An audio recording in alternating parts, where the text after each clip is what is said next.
Hey, it's me, Mundo, from Realm 491. We got another WAO video. Nah, what's good, y'all? Man, I've been dropping videos all night tonight. Right now, I am smoking a blunt.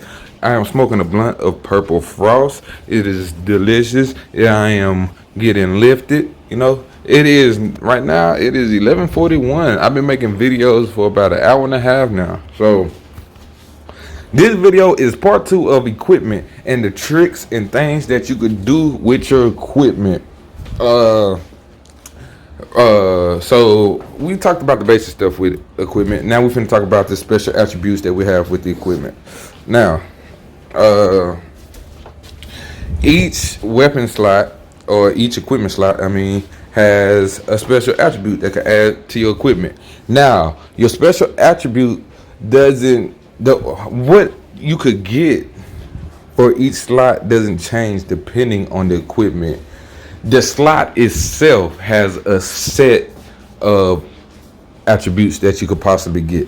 So we're gonna look right now at the sword slot. I know we're using the holy crossbow. You know what? This is what we're gonna do. We're gonna put all my war equipment on. Boom, shaka, and waka. Ooh. Alright, let's see. I love seeing all that orange, bro. You don't know how hard I work for that. You don't want to understand how many monsters I murdered and slaughtered. Alright, so and I put all my equipment on for convenience sake. It put all of it at the top. So as you see with the blessing belt, I have damage increase when attacking, 13.6%. Now with your belt slot, that's for any belt that you choose. This could be for the mage attack belt. These options right here will all be the same. Now, this video might be quite lengthy because there's a lot of tricks that you could do with these things. So as you see, I got damage increase when attacking. Now, as I said in my previous video, you should have several different types of equipments. And then those equipments can also have special attributes that can benefit you as well. Now, if for attacking, this is the best boost you can have for your belt and your accessory. Both of them have it. Both of them have the same bonuses, if I'm not mistaken. But we will go over those. We will go over the accessories and compare. But I know both of them do have damage increase when attacking. So if you're lucky enough, like me, to have both of them, welcome to the world of the slaughterhouse, bro. We be killing shit. So those are the best things that you get on your belt. Now, what's also good, that should be on your attack equipment. What should be on your support equipment, the stuff that you use when you're not in war, your development shit, like such as me, I use monster equipment and stuff, and gathering equipment. So it would be a great idea to get the angel limit. The reason being, you could equip that whatever equipment it is that got the angel equipment. For example, we're gonna use my belt. For example, the dragon scale belt. I think it is the one that gathering speed, monster stamina recovery, recruitment speed, and all of that. Blah blah. It's level 30 and it's blue. So I don't use it during attacks. But if I put that angel limit skill on there and then recruit the angels, recruit 650 angels, and then take off the equipment, I still get to keep my angels. Even though my guardian limit has now dropped back below what I recruited, my angels are still there. They're already recruited. So if I have it on this belt and also the accessory right here, the accessory right there, angel limit, it also has the angel limit. So at that point, I could add 1,300 more angels to my castle. You see what I'm saying? And it doesn't have to be on my attack equipment. This could be on my backup equipment. So I think, see, those type of tricks are things that you could learn, and they only through experience. That's the only way you can learn it. So those type of tricks, and trust me, to have that angel increase. So imagine on your backup equipment, you have both of the angels increase, and you upgraded a few levels. You probably just now added maybe 3,000 more angels to your marching army. And so when you SOS somebody, now you getting even more kills, and you even have a stronger front line. So like I said, you could equip that, and this doesn't only as anything that you could equip and take off and re-equip, you could do this type of stuff with. So we're gonna go over here right now. We're not really talking about artifacts, but I just want to give you an example, because this is a great skill to have. This is a great knowledge to have when it comes to playing this game. It'll save you a lot of time, and it will have you growing fast. So we're gonna go over to artifact. See, where's that? This one, I don't know how to pronounce that.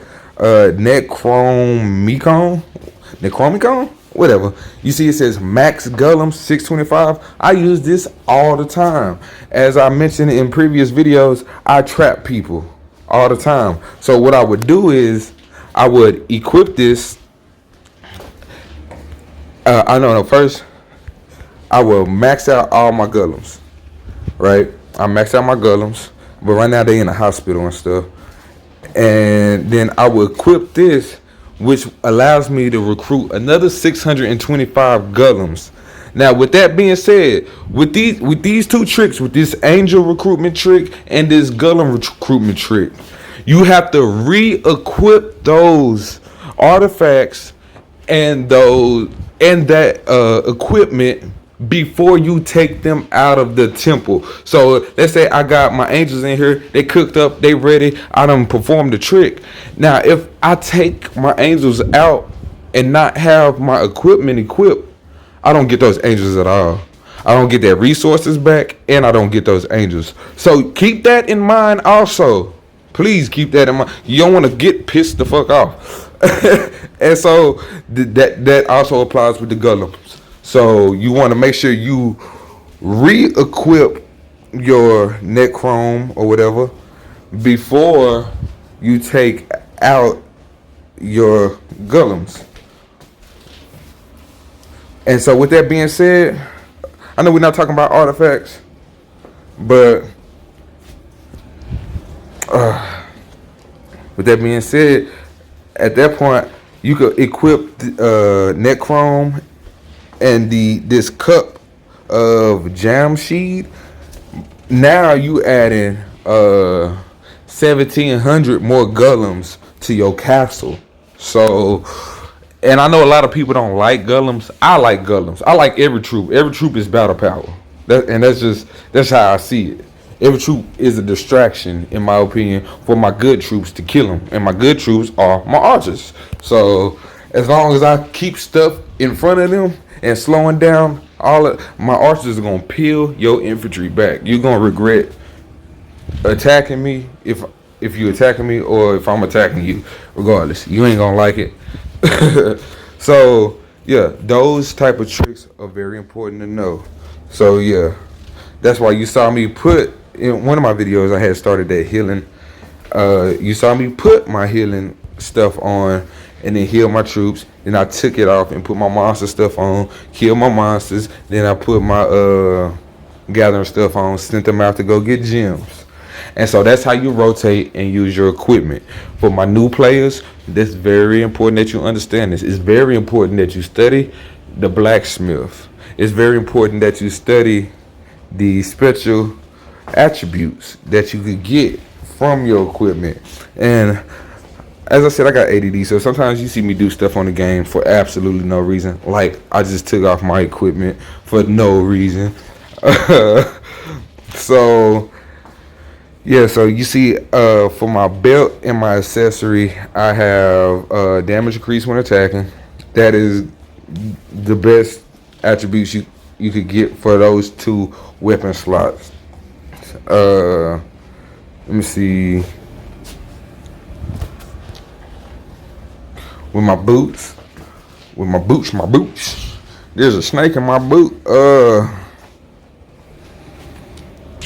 I have a damage taken reduced 12.4%, and that's the best attribute you could get on your boots. And the thing about reason why those 2 attributes are the best, they're not limited to anything. I mean, no. They're limited. 2 of them are limited to attacking. I mean, all 3 of them are limited to attacking. They apply when attacking, but they're not limited to one particular game. So, like right here, it says damage taken is reduced in Elite Wars. That means that special attribute only works in Elite Wars, and I don't need that hard of a restriction on my special attribute. I want my special attribute to work in every game mode, and I attack in Savage Land, I attack in Elite War, I attack in Elite Adventure, I attack in Void War, and all of that. So I want that damage reduction when I'm attacking in all of those different events, or I want that damage increase when I'm attacking in all of those different events.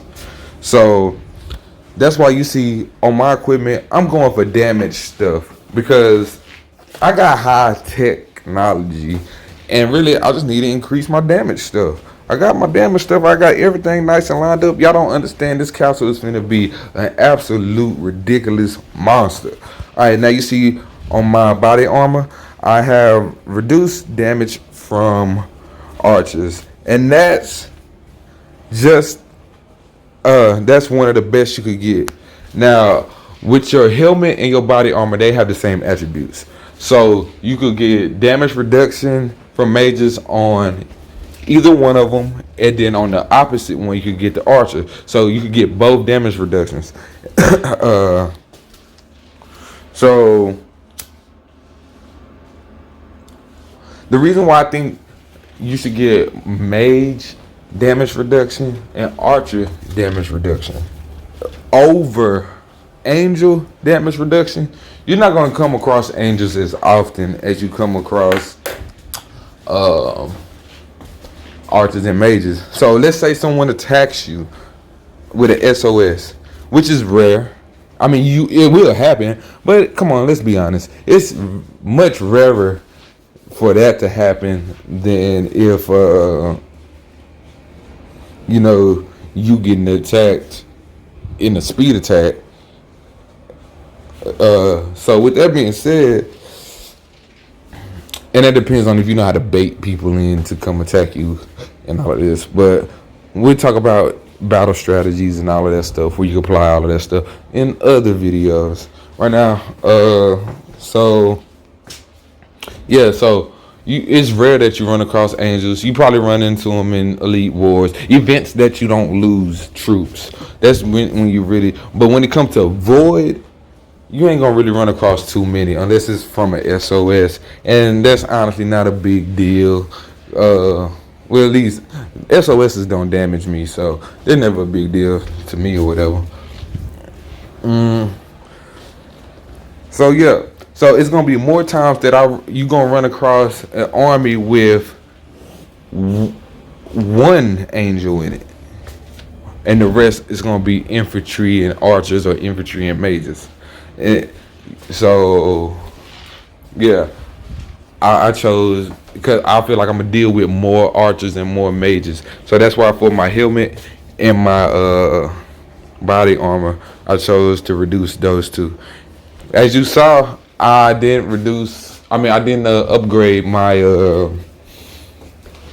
archer damage reduction because it's more mage players in this game than anything. And I also use T10 infantry. You gotta remember, I do got T11 troops. I got plenty of T11 troops. I can use them. I don't use T11 infantry during attacks. We're gonna talk about solo attacks, but since everybody uses mages, I use T10 infantry because they reduce mages, and then now I got this mage reduction. Now with that being said,